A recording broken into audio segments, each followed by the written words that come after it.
Les saluda Cecia Cortés nuevamente, tutora de biología. Bienvenidos y bienvenidas a esta videoconferencia. Agradecerles por su asistencia. Solamente quisiera saber si todos me pueden ver. Bueno, todos pueden verme a mí y pueden ver mi pantalla también, me confirman. En el chat, para los que ya han estado conmigo, saben que cualquier duda, cualquier comentario, con gusto pueden hacer uso del chat. Y con gusto también las consultas. Sí se puede ver, me dicen. Abel, gracias. Perfecto. Bueno, entonces vamos a dar inicio. Ahora les voy a mostrar la presentación que les traigo el día de hoy, que es de la genética, ¿verdad? Bueno, el tema de la genética para mí es un tema súper interesante. Bueno, todos los temas de ciencia son interesantes, sin embargo, este es un tema que es de mucha relevancia, ¿verdad? Para el ser humano en general y para la raza humana, para todos los seres vivos. Y voy a empezar por contextualizarles, ¿verdad?, qué es la genética. Y la genética es la ciencia que tiene por objeto el estudio de la herencia, ¿verdad? Las variaciones genéticas, la transmisión de caracteres por herencia, ¿verdad?, de generación en generación, de los progenitores a su descendencia. Esa es básicamente la genética. El padre de la genética, ¿verdad?, o se cree que el científico que hizo grandes avances en base a esta ciencia, en base a esta rama de la ciencia, es Gregor Mendel, ¿verdad? Él demostró 4 cosas súper importantes. En primer lugar, demostró cómo se distribuyen las características en las generaciones. También fue el primero en nombrar a un gen. Él llamaba a los genes elemente, ¿verdad?, que ahora nosotros los conocemos como genes. Y introdujo las bases para entender qué es el ADN y el ARN, y también estableció mecanismos de la herencia, ¿verdad?, en base a probabilidades y cruces, ¿verdad?, que más adelante vamos a ver. Mendel estableció leyes, ¿verdad?, que en la actualidad se le llaman leyes mendelianas, ¿verdad?, que son un resultado de todas las investigaciones que él hizo a lo largo de su vida, ¿verdad? Lo hizo con plantas a partir de las características sobre la herencia y la transmisión de los genes. Las 3 leyes más importantes, ¿verdad?, que él estableció son la ley de la uniformidad, ley de la segregación y la ley de la segregación independiente. Esas son las 3 leyes que Mendel, digamos, que nos heredó, ¿verdad? ¿En qué consiste la ley de la uniformidad? La ley de la uniformidad establece que si se cruzan 2 razas puras para un determinado carácter, los descendientes de la primera generación serán todos iguales entre sí, fenotípica y genotípicamente. A ver, yo creo que ustedes también ya estudiaron este tema, ¿verdad? Están casi por tener el examen de admisión. A ver, ¿quién me puede explicar a qué se refiere con fenotípico y genotípico? A ver, ¿alguno de ustedes lo recuerda o tienen una idea? Pueden usar el chat para establecer qué entienden por fenotípico y genotípico, si tienen una idea, ¿verdad? Si no, igual yo también ya se lo puedo explicar, pero sí me gustaría saber quiénes de ustedes se recuerdan de este término. Fenotipo es la característica física, dice Gran Luis. Sí, súper bien. Perfecto. ¿Y genotipo a qué se referirá? Eso está más fácil. 2 o más personas nos están escribiendo. A ver quién se acuerda para que le vayamos poniendo sabor a esta clase. Piensa que es bien importante establecer cuál es la diferencia, ¿verdad? Porque el fenotipo, como ya lo dijo acá Luigi, ¿verdad? Es una característica física, ¿verdad? Y el genotipo se refiere al gen. Muy bien. Genotipo son las características genéticas. Muy bien, Abel. Un ejemplo sería los cromosomas. Perfecto. Ya vi que ustedes hoy se han venido con todo, ¿verdad? Sí, pues efectivamente, cuando vamos a hablar de genotipo y fenotipo, el genotipo habla de todas las cosas, en este caso de todo lo interno del ser humano, ¿verdad? Que tiene que ver con los genes, y los cromosomas pueden ser un ejemplo. Y fenotípico tiene que ver con todas las características fisiológicas, ¿verdad?, externas del ser humano. Es decir, para sintetizar esta idea de la ley de la uniformidad, repito nuevamente, ¿verdad?, porque quiero que les quede súper claro, es que si se cruzan 2 razas puras para un carácter determinado, los descendientes de la primera generación van a ser completamente iguales, porque son iguales físicamente e iguales, digamos, también internamente, ¿verdad? Y e iguales fenotípicamente a uno de los progenitores del genotipo dominante. ¿A qué se refiere con esto? Que al momento de cruzar dos razas puras, siempre va a haber un genotipo dominante, ¿verdad? Y siempre va a haber un genotipo recesivo, que ya lo vamos a ver más adelante. Ahora, tenemos la ley de la segregación. La ley de la segregación establece que esta habla de un cruce monohíbrido y establece que los genes, vea, como factores hereditarios, se encuentran en las partes de los individuos y en la formación de gametos que se separan uno del otro y pasan a gametos diferentes. Es decir, que ya los genes no vienen de dos organismos puros, ¿verdad? Sino que vienen de organismos que ya tuvieron un cruce, ¿verdad? De genes. Entonces, se encuentran en pares en los individuos y la formación de los gametos se separa uno del otro y pasan a gametos diferentes, ¿verdad? De tal manera que cada uno de los gametos tiene uno y solamente uno de cada tipo de gen. Por decirles algo, en la ley anterior, ¿verdad? Los genes, los 4 genes en este caso de los progenitores, ¿verdad? Pasan por ser puros, pasan directamente, se mezclan, ¿verdad?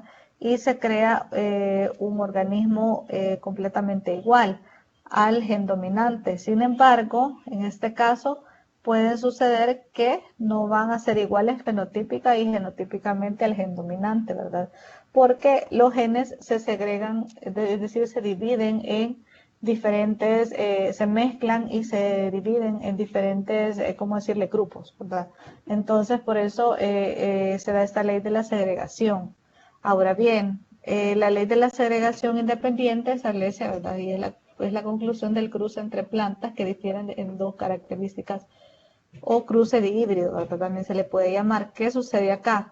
Este anterior normalmente se da porque los progenitores, en este caso podríamos hablar de las plantas progenitoras en la ley de la segregación, son dos plantas con una característica diferente entre sí, ¿verdad? Como decirles, Mendel hablaba de los guisantes, de unos guisantes verdes y amarillos. Entonces, al unirse, los genes, hay más mezcla en este caso había más mezclas de los gametos. Sin embargo, sí, la primera de la que les hablé, que es esta, quizá para que me entiendan mejor, estábamos hablando, digamos, de guisantes, dos progenitores de guisantes, ¿verdad? O por decirle así, del mismo color, la misma forma, todo. En cambio, aquí ya hay una diferencia en la ley de la segregación y en la ley de la segregación independiente hay más de dos características en que difieren, ¿verdad?, los progenitores. Establece que los miembros de un par de genes se separan cada uno del otro en forma independiente, de modo es que se distribuyen al azar los gametos resultantes. Y por eso ya vamos a ver cómo eso se puede dar, ¿verdad? En el cruce monohíbrido es aquel que se realiza entre dos individuos que difieren en un par de genes, lo que les decía, ¿verdad? Entonces, ¿qué sucede? Vamos a ver. Acá, ¿alguien me puede decir cuál es la diferencia que ven entre este guisante y este?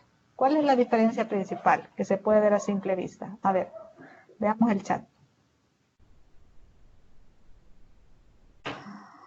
El color, gracias, perfecto. ¿Por qué es diferente el color? No es tanto porque es diferente el color, sin embargo, si se fijan, aquí hay una raza pura homocigoto de guisante verde y aquí hay una raza pura homocigoto de guisante amarillo. ¿Qué sucede? En este caso, el guisante verde es el que posee el gen dominante, el que se determina con esta G mayúscula que ustedes pueden ver, y luego está el guisante amarillo que posee los genes recesivos, que se les dicen, que digamos que es el gen menos dominante. ¿Qué sucede? Al mezclarse, el gen dominante hace que o se reproduce, si se fijan, en 4 organismos idénticos, ¿verdad? Idénticos al gen dominante puro, aún con una pequeña diferencia solo de color. Pero vamos a ver ahora esta parte, el cruce de híbrido, que ocurre entre dos organismos que difieren en dos caracteres, ¿verdad?, hereditarios. Ahora veamos un ejemplo. Este cruce de híbrido, aquí si se fijan, hay dos características diferentes. ¿Cuáles son? El color de la semilla y el tipo de la semilla. Si se fijan, hay una semilla amarilla lisa, hay una semilla rugosa que también es de color amarillo, hay una semilla verde lisa y hay una semilla rugosa verde. Entonces, si ustedes pueden ver, ¿verdad? Estamos hablando una característica, ¿cuál será? La primera, a simple vista, ¿cuál es? El color. Y la segunda característica a simple vista es el tipo de la semilla, ¿verdad? Entonces, uy, ¿qué pasó? Entonces, lo que sucede en este cruce de híbrido es que al darse, ¿verdad? En este caso, la mezcla o el cruce de estas semillas, va a suceder que no vamos a tener ninguna semilla, o sea, no todas las semillas van a ser iguales a la lisa amarilla, ni todas van a ser iguales a la rugosa amarilla, ni todas van a ser iguales a la lisa verde o a esta rugosa verde, sino que van a haber ciertas probabilidades. Se cree que, por ejemplo, si aquí el gen dominante fuera la lisa amarilla con la rugosa amarilla, entonces hay una probabilidad del 25% que en este caso los descendientes, ¿verdad? De estas semillas obtengan las características hereditarias de ellos en un 50%. Pónganle que los frutos de ellos, de estas 4 uniones, fueran 8. Entonces hay la probabilidad de que la mitad, es decir, 4 sean lisos y rugosos, ¿verdad? Color amarillo, y 25% sea una mezcla de verde y amarillo o de lisa y rugosa, ¿verdad? No sé si me explico, hasta ahorita tienen alguna consulta, alguna pregunta, alguna duda.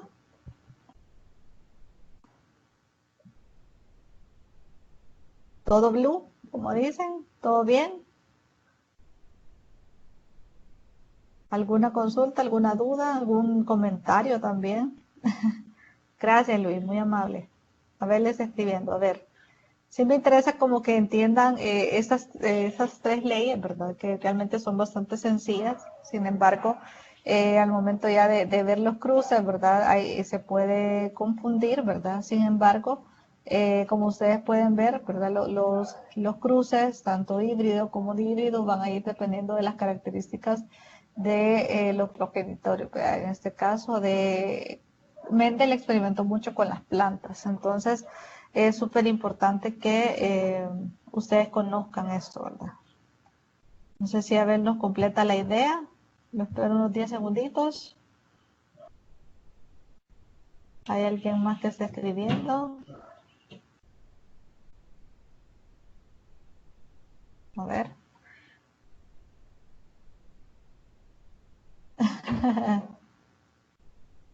Pero siempre habrá alguna característica del gen recesivo en el progenitor. Así es. Sí, siempre va a haber una característica del gen recesivo en el progenitor.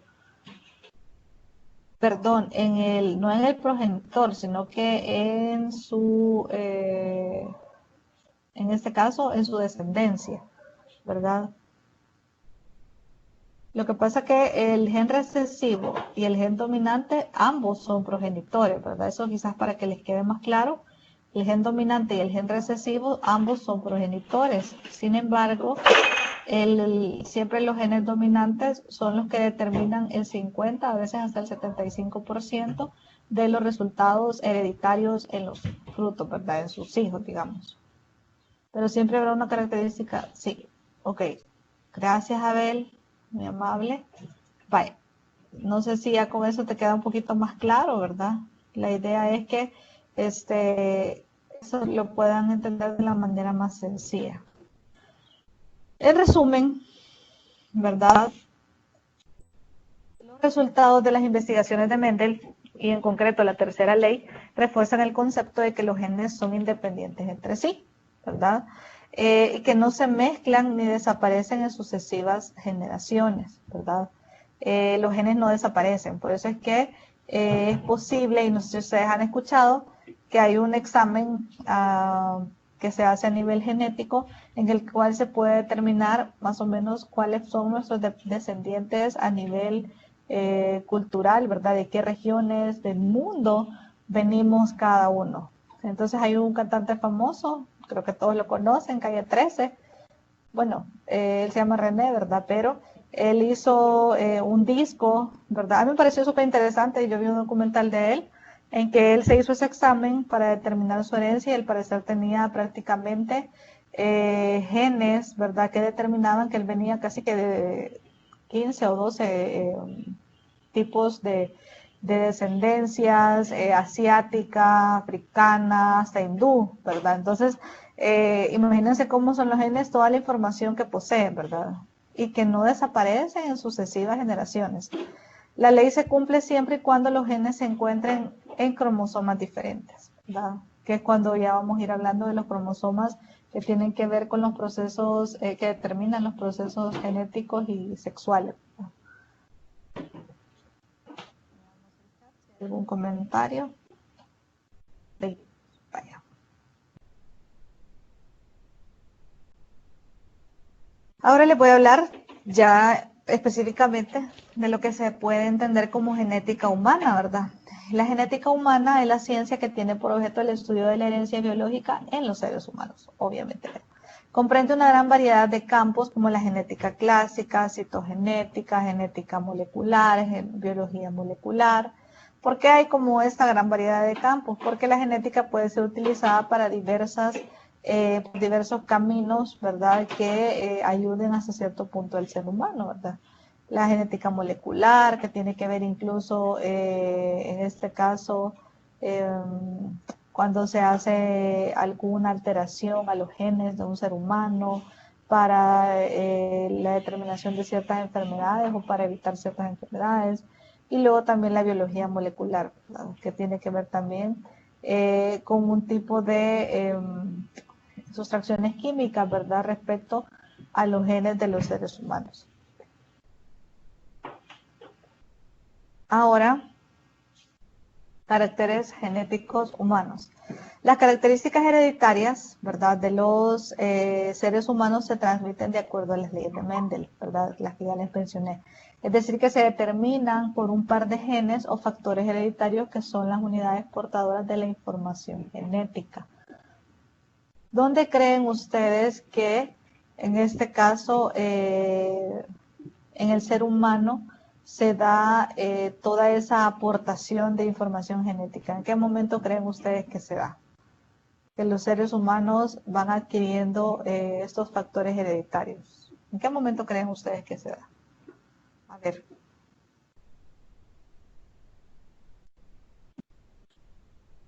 En la meiosis. Muy bien. Veo que alguien ha estado estudiando bastante. Gracias, Luigi. ¿Todos están seguros que es en la meiosis? ¿Están de acuerdo con Luigi? ¿Dónde más creen que se da toda esta transmisión de toda esta información hereditaria? Digamos ya en un cigoto. Cuando se está formando el cigoto, más bien dicho. En la meiosis, en el entrecruzamiento de qué? Fecundación, Eric, es parte. La fecundación es parte de ese proceso. Muy bien, en el entrecruzamiento de cromosomas, perfecto, ¿verdad? Ya sabemos que los cromosomas tienen alta cantidad de ADN y de ARN, ¿verdad? Que es donde también se encuentran los genes y donde podemos adquirir toda la información genética de un ser humano. Muy bien, ya vi que ustedes andan en la jugada. Ahora bien, los genes, ¿verdad? Como les decía, son las unidades portadoras de la información genética. Ahí está toda su información genética e incluso herencia, ¿verdad? Imagínense qué tan magnífico es que en los genes podemos encontrar información de personas que existieron hace más de 500 años. Súper interesante. Ahora, aquí vienen los autosomas y los cromosomas sexuales. Las células que conforman nuestro cuerpo están constituidas por 46 cromosomas, ¿verdad? O lo que dicen 23 pares, ¿verdad? 44 de estos autosomas o cromosomas somáticos. ¿Por qué les llaman autosomas o cromosomas somáticos? A ver quién se acuerda. Yo esto lo expliqué hace quizás unas 2 videoconferencias. Cuando hablamos de cromosomas somáticos, ¿de qué hablamos? Cromosomas que tienen que ver con qué. A ver quién me ayuda. Dice de cromosomas porque no son sexuales. Pero, ajá, los somáticos obviamente no son sexuales, pero ¿por qué no, pero qué tiene, o con qué tienen que ver los cromosomas somáticos en nuestro cuerpo? A ver, ¿quién se acuerda? Ujú. Luis anda con bastante ganas de participar ahora. Gracias, Luis, por participar. Y los demás que dicen, tienen sueño. Yo sé que es domingo, pero tienen que pongámonos pilas. A ver, de cromosomas porque no son sexuales con las demás células no reproductivas. Sí, o sea, sí, y gracias, Luis, por las aportaciones. Todo lo que tú decís está súper bien. Recuérdense, los autosomas o cromosomas somáticos son los que tienen que ver con toda la información genética que se encuentra en nuestro cuerpo, que no tiene que ver con células sexuales, sino que con las células que encontramos en los órganos, en los tejidos, ¿verdad? En todas esas partes de nuestro cuerpo. Ahora, y acuérdense, son 44 cromosomas somáticos y únicamente dos restantes que son los cromosomas sexuales. Los autosomas son portadores de genes que determinan las características somáticas, ¿de acuerdo? Mientras que los cromosomas sexuales determinan las características ligadas al sexo. Entonces, creo que, bueno, ¿por qué autosomas o cromosomas? Es lo mismo, solo que hay ciertos autores que le dan el nombre de autosomas y otros de cromosomas. Sin embargo, le dicen autosomas porque los autosomas tienen más que ver con la parte somática que les mencionaba y los cromosomas son más entendidos como sexuales, pero al final ambos son cromosomas. Entonces, y ambos poseen genes, ¿verdad? Solo que los que están ligados al sexo solo son dos. Vamos a ver, que alguien estaba escribiendo en el chat. No, vaya. Vamos a continuar entonces.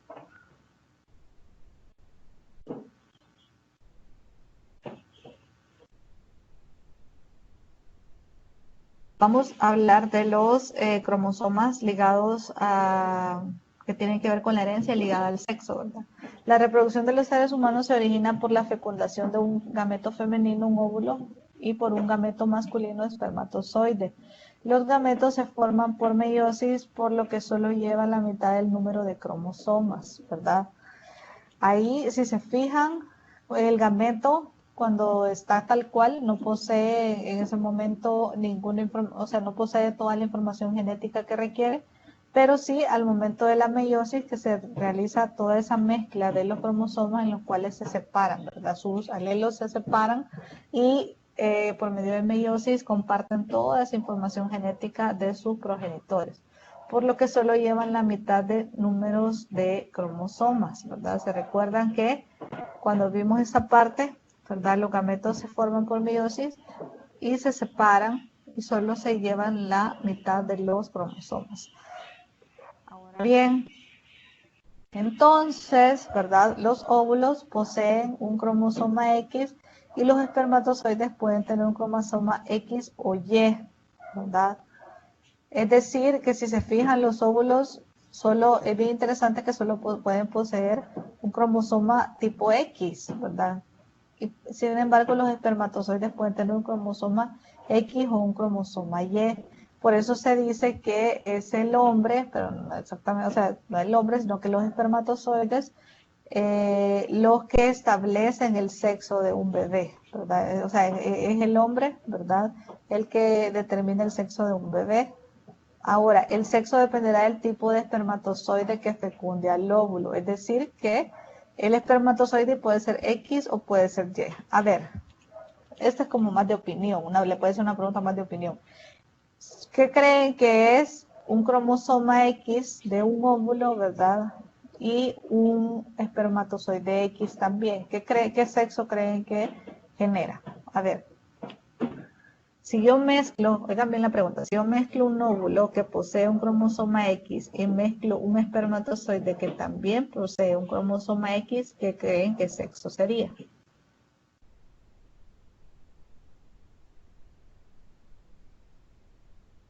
Niña, dice Eric. Ajá, ¿por qué Eric? Mujer, dice Luis también. Muy bien. Diana, Diana, con gusto en el foro puedes encontrar las anteriores, ¿verdad? No se suben a YouTube, hasta donde yo sé. Tal vez al final podemos aclarar con Ingrid si hay alguna forma de obtener las videoconferencias o igual con gusto yo se las puedo subir al foro en el que tenemos. Uranibuet, dice Gran Luis. Porque la mujer posee gen XX. Sí, gracias Luis. Sí, en Urani se tiene, pero también en los foros, en el foro que ustedes ingresan, ¿verdad? Donde pueden hacer preguntas también, o donde yo les pongo alguna información, ¿verdad? En la semana, ahí también pueden encontrar las videoconferencias. Ahora, ¿por qué la mujer posee gen XX? Volvamos un poquito al tema, ¿verdad? Está súper bien, ¿verdad? En este caso, se va a hacer un organismo femenino si posee un óvulo, ¿verdad? Que posee cromosoma X con un espermatozoide que posee un cromosoma X también. Ahora, y eso está más fácil, ¿verdad? ¿Qué pasa con un óvulo con un cromosoma X y un espermatozoide con cromosoma Y? A ver, ¿qué pasa? ¿Qué se forma? Hombre, gracias.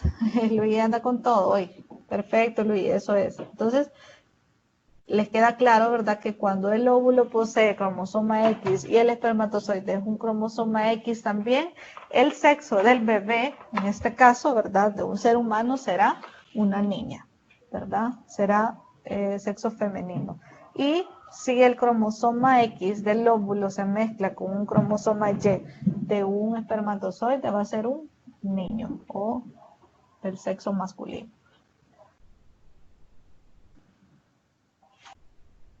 Ahora, hay ciertos caracteres que están ligados al sexo. El cromosoma X es portador de una serie de genes que determinan características ligadas al sexo como el daltonismo o la hemofilia, ¿verdad?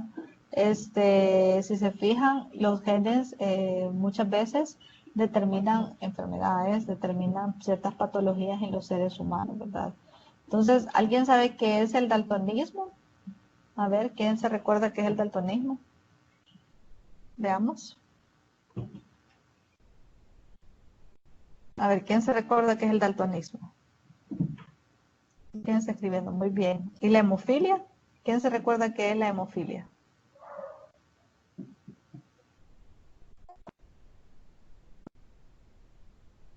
Dice Eric, ver en escala de grises. Es la no distinción de colores, dice Medrano.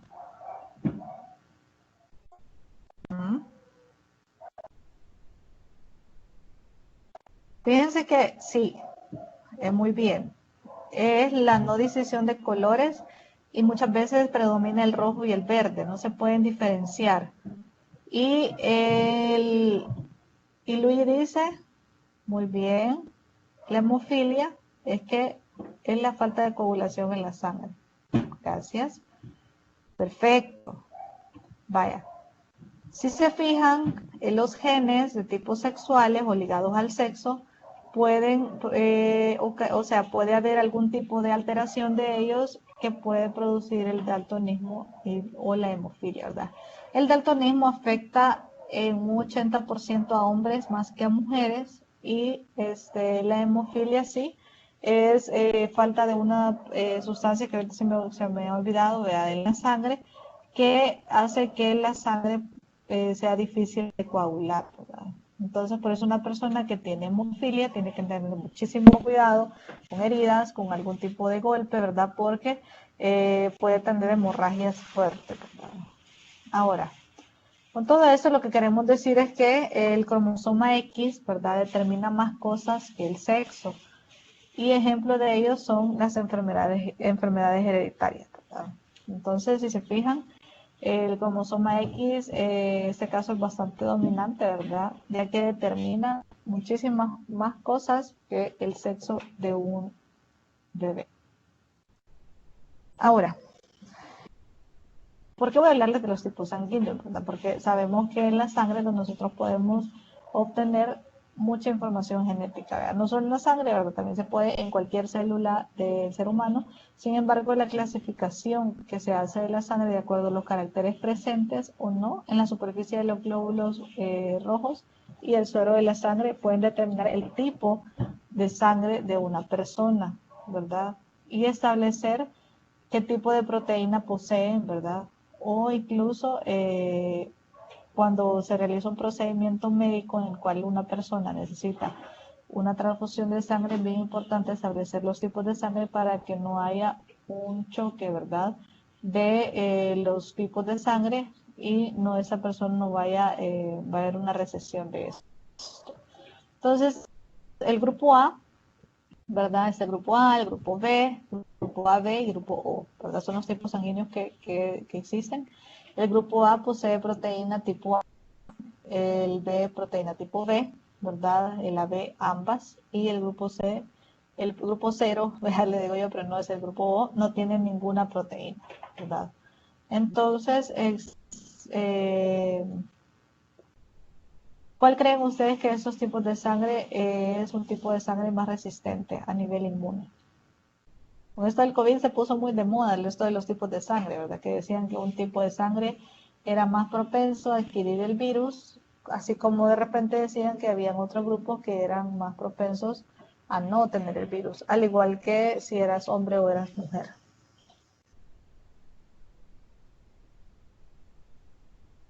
A ver, ¿tenemos algún tipo de comentario? Dice el grupo O, que es el más fuerte. Porque las proteínas de membrana. Grupo AB, dice Diana. Gracias, Diana. Sí, gracias, Luis. Sí, realmente se ha demostrado, bueno, con todo esto de la pandemia se ha puesto como fin de moda, vea que el grupo O es el que tiene como menos probabilidad de adquirir el virus, ¿verdad? Y el grupo A es el que tiene más. Porque en este caso, bueno, el caso del COVID, eh, se reproduce fácilmente en el ser humano, entre más, pues, digamos que tiene que ver con la grasa, ¿verdad? También. Entonces, y con un tipo de proteínas que posee, ¿verdad? El cuerpo, entonces hacen como ese match y por eso es que es más propenso. En cambio, como el grupo no posee ninguna proteína, es más difícil. Ahora, los tipos sanguíneos, su determinación tiene importancia en varias áreas y ciencias, ¿verdad? Los tipos sanguíneos tienen que ver con una hemoterapia, ginecología y obstetricia, antropología, ¿por qué, verdad? En la hemoterapia, pues tiene que ver con todas aquellas tipos de terapias relacionadas en la sangre, donde se obtiene ciertos tipos, cierta cantidad de sangre del ser humano y esta puede llegar a ser mezclada con algunas sustancias que sean terapéuticas o sean para prevenir o curar algunas enfermedades, ¿verdad? Entonces, hay una mezcla de sangre con alguna sustancia química, ¿verdad? O alguna medicina y luego es introducida nuevamente al cuerpo. Entonces, es bien importante establecer qué tipo sanguíneo es también para que no vaya a haber ninguna choque de los tipos de sangre. Ahora, en ginecología y obstetricia, ¿por qué creen que los tipos sanguíneos son importantes en ginecología y obstetricia? A ver, ¿qué me puede decir? ¿Por qué creen que es tan importante el tipo sanguíneo? O cuando una mujer quiere concebir un bebé, ¿verdad? Y tiene que ver con toda esta parte, ¿por qué? Ya más o menos se los dije, ¿verdad? ¿Por qué es tan importante?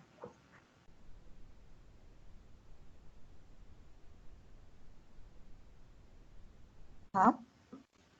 Dice, tiene que ver con el RH. Sí, por ahí va. Por si es distinto de rechazo. Ok. ¿Qué más?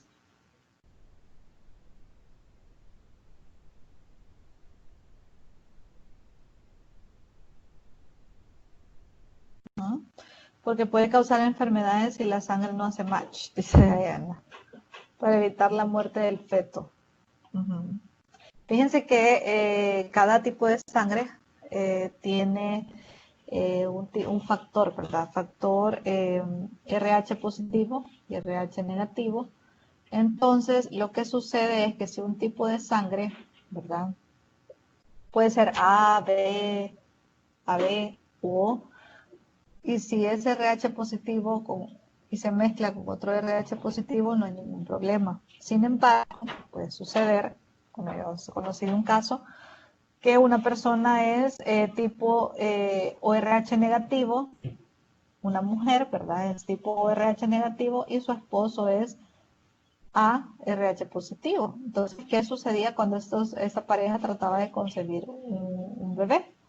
Eh, había un choque, ¿verdad?, de factores y lo que sucedía es que la mujer, su cuerpo rechazaba, ¿vea? El feto y no lograba concebir. Entonces, por eso es importante conocer los tipos sanguíneos incluso entre las parejas, ¿verdad? Para evitar que eso suceda. No quiere decir que sea imposible concebir tampoco, ¿verdad? Sin embargo, hay ciertos tratamientos ahora con la tecnología, ¿verdad?, y la medicina avanzada que se puede lograr.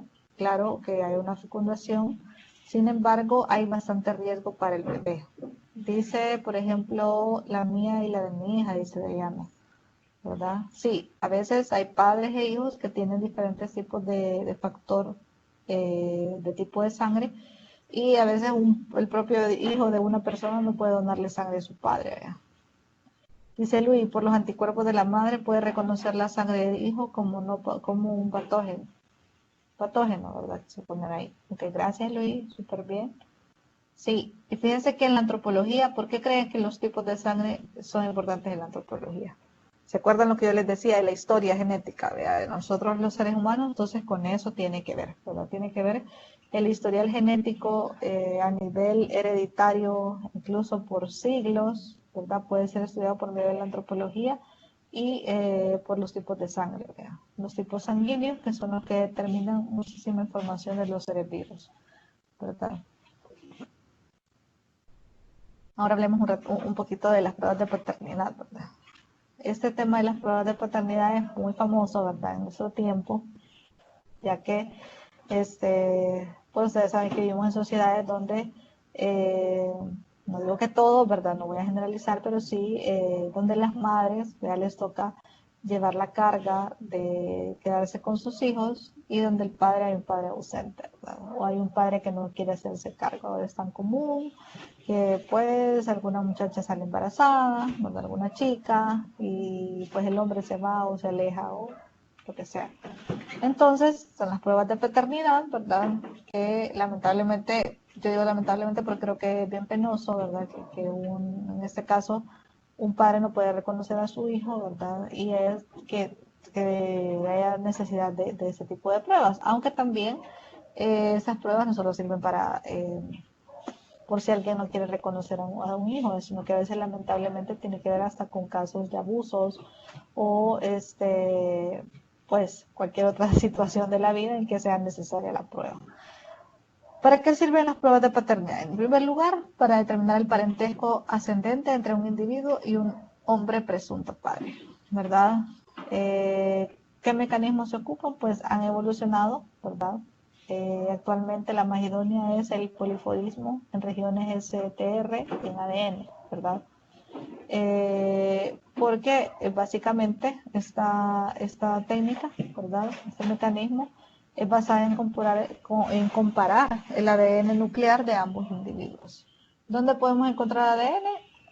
En la sangre, en el pelo, en las uñas, ¿verdad?, en cualquier parte de nuestro cuerpo, ¿verdad? Podemos obtener un poco de ADN y hacer esta comparación de las pruebas de los ADN nucleares, ¿verdad?, de ambos individuos para determinar qué porcentaje, ¿verdad?, tienen. Normalmente, sí, cuando una prueba de paternidad, digamos que es correcta, o sea, que sí es positiva, digamos, es porque hay un 99.99% de ADN nuclear igual en ambos individuos, ¿verdad? Entonces, por eso es que es tan importante, pues en la actualidad las pruebas de paternidad son súper caras, ¿verdad? De ADN son bastante caras. Sin embargo, hay procesos legales en los que el gobierno tiene la obligación, ¿verdad?, de hacer ese tipo de pruebas para determinar una obligación o restitución de algún derecho. ¿Alguna pregunta hasta acá? ¿Qué les parece esto de Papá luchón, dice. Sí, ¿qué les parece esta parte del tema de la genética? Imagínense que es tan importante. eh, Ahora pues es más crucial, ¿verdad? De cómo la genética logra la identificación de las personas, ¿verdad? La identificación de las personas, su identidad, determinar sus parentescos, ¿verdad? Con ciertas familiares. Dice Luis, interesante, gracias. Sí, es bastante interesante y al mismo tiempo pues también ha habido casos en que han tenido que haber pruebas de maternidad en bebés, ¿verdad? Por ejemplo, cuando secuestran a un bebé, o no sé si se recuerdan el famoso caso hace quizás unos 5 o 6 años de que hubo un cambio de bebé en el hospital ginecológico, ¿verdad? Donde había una madre que decía, no, este no es mi hijo, ¿vea? Y que se hizo tan mediático el caso, y que al final tenía razón, pues si realmente no era su hijo, el bebé que le habían dado en el hospital había sido intercambiado por otro que no era el suyo, y fue a través de pruebas de ADN, ¿verdad?, que pudieron determinar la paternidad y maternidad de los padres reales, biológicos del bebé. Es impresionante toda la información que guarda y su uso, así es. Eh, Sí, el de una pareja, era una chica salvadoreña, entiendo, y una persona de Inglaterra. El papá creo que era inglés, sí. Ahora en día se pueden elegir las características de un bebé. Hemos llegado a tal punto que prácticamente se puede establecer qué color de ojos, cómo quiere que sea la nariz de un bebé, que creo que tampoco, a mi punto de ver, no es tan natural, ¿verdad? Sí creo que la genética debe ser usada para evitar enfermedades hereditarias, eso es magnífico, es carísimo, ¿verdad? Pero el hecho de determinar las características de un bebé creo que es determinar demasiado su fisionomía, ¿vea? Entonces, si no, el fenotipo, ¿vea? Entonces, no, yo no lo considero correcto, ¿verdad? Cada quien tiene sus valores, sus concepciones respecto al tema, ¿verdad? Pero si no sé qué piensan ustedes de fabricar un bebé tal cual uno lo quiere, ¿verdad? Más que esperar a un bebé tal cual, pues se dé de forma natural. Entonces creo que ahí podría haber un debate, ¿verdad? Hay famosos artistas, ¿verdad? Que establecen el color de los ojos de los bebés, sus características físicas, pues ahí la verdad que es cuestión de cada persona, ¿verdad? Seleccionar su piel, dice, interesante. Yo digo que como decía Mendel. Ok, gracias Luis. Bueno, continuemos para no quitarles más tiempo. Este es un tema súper amplio, ¿verdad? Pero yo he tratado como de resumir las partes más importantes y que podamos conversar un poquito de, de lo más relevante. Ahora, quiero que hablemos un poco de las anormalidades cromosómicas humanas, que nosotros ya los hemos escuchado, ¿verdad? Que en primer lugar, ¿verdad? Es el síndrome de Down o trisomía 21, trisomía, perdón, 21, que es que los 22 pares de cromosomas, perdón, 23 pares de cromosomas, el cromosoma 21 posee una cromátida adicional, ¿verdad? Entonces es cuando se da el síndrome de Down, ¿verdad? ¿Y en qué momento se da? En la meiosis, ¿verdad? En la meiosis, cuando se realiza la meiosis, puede darse eh,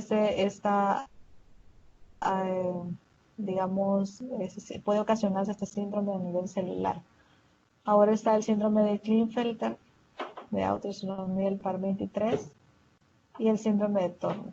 A ver, ¿quién conoce el síndrome de Klinefelter? Klinefelter, porque a mí me cuesta un montón pronunciarlo. O el síndrome de Turner. A ver, ¿quién sabe en qué consiste? A ver, ¿quién se acuerda? O que sabe, o que conoce personas que los padecen, ¿verdad? Porque obviamente hay ciertos porcentajes en población que estos síndromes se pueden dar, ¿verdad? No es algo que se da comúnmente, ¿verdad? Hay síndromes que se dan en cada 1 millón de habitantes de un lugar, hay síndromes que se dan aún más y hay unos que son entre menos cantidad de personas, ¿verdad?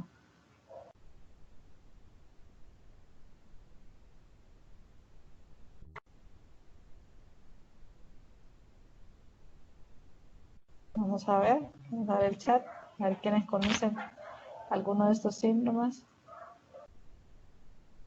El de Klinefelter es un hombre pero con características de mujer que desarrolla pechos y pubis femenino.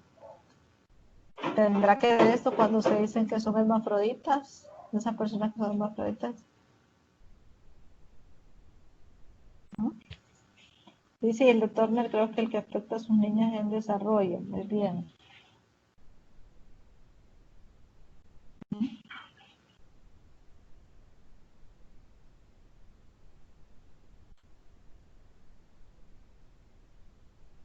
Hermafroditas, dice Luis.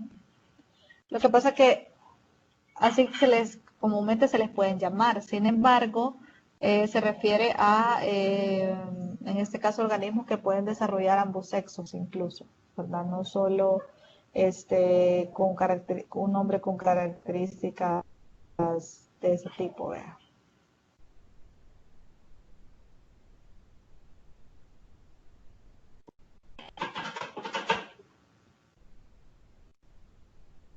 Dice, es una enfermedad en donde se presentan anormalidades en una mujer. ¿A cuál te referís tú, Abel? Perdón. Si nos puedes comentar a cuál te referís, a cuál de las dos.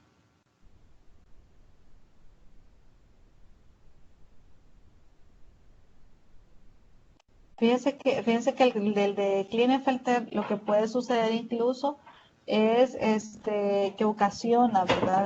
En los hombres un crecimiento testicular que genera testículos más pequeños de lo normal, ¿verdad? Y puede llevar a una menor producción de testosterona, ¿verdad? Y puede causar disminución de la masa muscular. Por eso es que a veces dicen que tienen características femeninas porque no logran desarrollar una fisonomía normal de un hombre, ¿verdad? Pueden tener agrandamiento del tejido mamario también. Gracias, Luis. Y pueden tener óvulos en algún momento, ¿verdad? Entonces, los síntomas o signos pueden ser diferentes, ¿verdad? No hay algo tal cual determinado que solo así es, pero se cree que también los hombres que poseen este síndrome no pueden producir prácticamente espermatozoides, ¿verdad? Casi nada o nada de esperma. Entonces, y pues obviamente hacen dificultoso que un hombre pueda tener hijos, ¿verdad? Un hombre que posee este síndrome. Muy bien. Dice que es una enfermedad donde se presentan anormalidades en una mujer, el síndrome de Turner. Sí, gracias.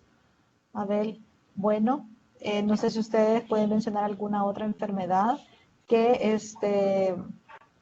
que sea ocasionado así de forma hereditaria. A ver, ¿qué otra enfermedad conocen que se da así de forma hereditaria? Fíjense que el de Turner básicamente lo que hace es que los óvulos de las niñas no funcionan de una forma adecuada y también tienen dificultades para poder procrear. Vean. El síndrome de Patau, dice Luigi. Síndrome de Down, dice Arlette, gracias. Sí, ese ya lo mencionamos, por el síndrome de Down. Gracias. Sí, el de Patau, Luigi, si nos puedes comentar en qué consiste.